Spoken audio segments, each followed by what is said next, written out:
Revenge films. My name is Amy. I live together with my husband, Tom, and I work at an office. There is a reason why I continue to work after getting married. The reason is because my husband's income is too low. My husband loves cars and he works as a mechanic, but he's not very good at his job, so even after 5 years passed, he still isn't a regular employee. One huge reason why he still isn't a regular employee, although he turned 30 this year, is because he takes days off for minor reasons like, my head is pounding because of a severe hangover. I feel like I'm going to get sick. An important package I ordered online is arriving. He makes excuses that are unthinkable for a working adult and misses work. His boss and colleagues have close to zero trust in him. Because of that, he only earns $1,200 per month, which is less than half of what I earn. What's even worse is that he's ignorant of the ways of the world, so he doesn't know that his salary is low. My husband is the youngest in their family, and his parents spoiled him growing up. He became an adult without knowing anything about the world around him. I earn $1,200 per month. It's twice the amount I earned when I was just doing part-time jobs, he says, and what's worse is that he means it. Before we got married, I was drawn to his innocent and gentle nature. I felt like I wanted to protect him. However, after getting married, I immediately realized that it was a mistake. After we got married, I don't know where he learned this from, but he said to me, "Household chores are for women. You should serve me because I'm busy and won't work." He started saying such things as supremacy. I'm the one who pays most of our living expenses because he only brings home $1,200 per month. But when he comes home, he doesn't help with anything and instead says, "Shower and dinner." And when he started learning about online shopping, he orders car parts online without telling me. Then, when a huge amount of payment comes, he tells me, "You pay this." He says it like it's just normal for me to pay those as well. But no matter how much I say that to him, he gets angry. "Why don't you stop meddling with every little thing I do?" It wasn't effective at all. Then one day I worked overtime and I arrived home late, so our dinner was ready-made food that I bought.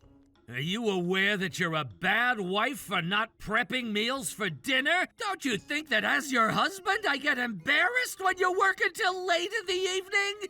To which I responded without thinking, I have to work overtime because you only earn $12,000. It's quite a high salary, right? He said it with a serious look. That's when I realized that no matter what I say to this man, it's useless. I was very disappointed. Then, after 3 years of living together like that, my parents-in-law, who lived 3 hours by car away from us, came to visit us at our house for the first time. My parents will be visiting us, so you better be hospitable to them, my husband told me, so I decided to order sushi online. When his parents arrived, my husband acted very superior, as he always does. Hey, serve my mom and dad some coffee, and don't forget to give them some sweets as well. After hearing her son say that, she came into the kitchen and said, "Let me help you." Ah, since you're also a woman, Mom, that means I can just order you around. But when his father heard that... Who said that? You shouldn't order your wife around. Since when did you become like this?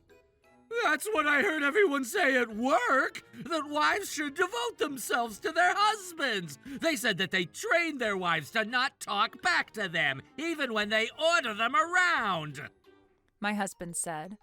But after hearing that, my father-in-law responded, That is wrong. If you both have jobs, both of you should also do the chores at home. His father scolded him, to which he replied, Yeah, we're both working, but I earn a high salary of $1,200 per month. It's just right that she should thank me, he proudly said. But hearing those words, my parents-in-law were lost for words and stared. So I changed the topic to release the tension in the air. After the mood changed to a more pleasant atmosphere, the sushi I ordered online arrived. Seeing the sushi, my mother-in-law said, Amy, I'm sorry to put you on the spot. Are you all right? Are you pushing yourself too hard? Then my father-in-law continued, Are you struggling financially? After all, you're only living off of your part-time job, in addition to your husband's $1,200 per month salary. I feel sorry that you have to live like this. Huh? Part-time job? No, we can't live with only that. I've always worked as a regular employee since before we got married until now. When I said that, my husband immediately said, Don't you know how to treat your husband with respect? You are a failure as a wife! That's when my father-in-law snapped. Get a hold of yourself! You lied to us to keep your pride? What did you do to the money we've been sending you as allowance? Tell me you put it into your household expenses! When my father-in-law said that, my husband was a mess. I asked, Money you've been sending as an allowance? What is this about? Then my father-in-law told me everything. According to him, my husband told him that I only worked part-time and we were having trouble financially, so he asked for an allowance to be sent every month. Hearing that for the first time, I angrily asked him, Is this true? Explain yourself. Realizing he has no way out of this conversation, he ran out of the house. I was left at the house together with my parents-in-law, so we decided to have a meeting over sushi. They said that they wanted me to tell them everything my husband has been doing in our married life, so I told them every single detail that my husband did and how he behaved. Then, after a long pause, my mother-in-law opened her mouth and said, By the way, how much do you earn, Amy? My mother-in-law asked me, so I answered, I make $2,300 after tax. She then paused, and it looks like she's thinking about something. Then my father-in-law said, If our son doesn't change and only keeps on treating you that way, don't hesitate to divorce him any time. With your income, you'll be able to afford to live on your own. I apologize for what our stupid son did. Then lastly, he said, He will no longer have a place to go home to anymore. My father-in-law said. It was getting late, so my parents-in-law bid me farewell and went home.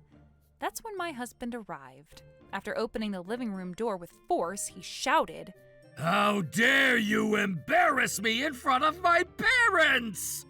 After saying that, he turned the table upside down. Then he continued, You'll be in trouble if I divorce you because I earn $1,200 every month. If you scar my pride again, we'll have a divorce. Wives are supposed to live their whole lives as slaves to their husbands. He shouted at me with such force that I was drawn back and my face scrunched up. At that moment, I felt stupid for still being with him. I thought for a moment why I was still living with this man and why I'm working and doing the chores for him. I then remembered what my father-in-law told me, that I can divorce my husband whenever I want, so I decided to do it. The next day, I got a divorce registration form on the way home from work, and I called my mother-in-law to let her know what I was going to do. My mother-in-law didn't try to stop me from doing that. Instead, she said that she wanted to see me after the divorce. That night, I showed that divorce registration form to my husband. If that's a joke, apologize now, or else you'll regret doing this. He shouted and then glared at me. It's not a joke. I'm serious. I then handed him a piece of paper and a pen to sign it. He then tisked and said, All right, I get it. I apologize for turning the table upside down yesterday. He said something absurd. Looking at him unfazed, I pressed the pen to his hand. Then, Huh? Divorce? Excellent! Divorce me if you can! He then wrote his name down and signed the paper. I then neatly placed it in the bag and headed out the door. My husband kept calling me, but I continued ignoring him. The next day, I submitted the divorce papers and I headed to my parents-in-law's house. I reported the divorce to them and then they gave me an envelope. To my utter surprise, there was $10,000 cash inside. According to my in-laws, they sold their house and they will be starting their lives in a small town raising crops and livestock, which has been their dream after retirement. They won't be able to see their children as much as they did when they lived closer, so they divided the money they got from selling the house to their children. However, after learning what their son did to me, they decided to give his portion to me as alimony. At first, I refused to take the money, but they insisted that I take it, so I thanked them and received it. After that, I started living by myself, and I lived comfortably. As for the money that I received from my ex-parents-in-law, I kept them as savings. A month after the divorce, my husband went to my workplace and said that he had something to tell me, so I went to the lobby to meet him. My ex-husband showed me his bank book and said, "Only $800 was sent to my bank account! What is happening?" he said with a loud voice, sounding very upset. "Didn't you know that after taxes and everything, that's the only amount you get?" "But only $800? That's only enough for rent!" He only realized now. This does not involve me anymore, so I told him to go away. "Whatever, I've had enough. I'll quit my job and go back to my parents' house," he said, and then left. I heard that my ex-husband really quit his job and he went back to his parents' house.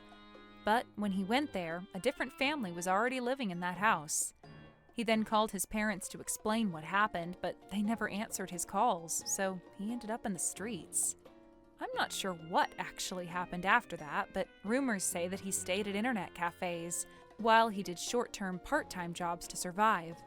When he felt alone and couldn't take it anymore, he contacted me. "I'm sorry for turning the table when I got angry that time."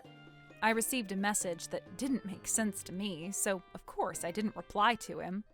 As for me, without the baggage that's been dragging me down, I now live a life of peace. I still continue having contact with my ex-in-laws, and we sometimes tell each other about what's happening in our lives. If I were to marry someone new, my current goal is to find someone who has a proper job and live a life of happiness, devoid of stress and worry. Thank you so much for watching. What did you think of this video? If you enjoyed this video, please hit the like button and let us know your thoughts in the comments section below. Don't forget to subscribe, and we will see you in the next video. How was today's video? If you enjoyed it, please subscribe, like, and leave a comment. Stay tuned for more.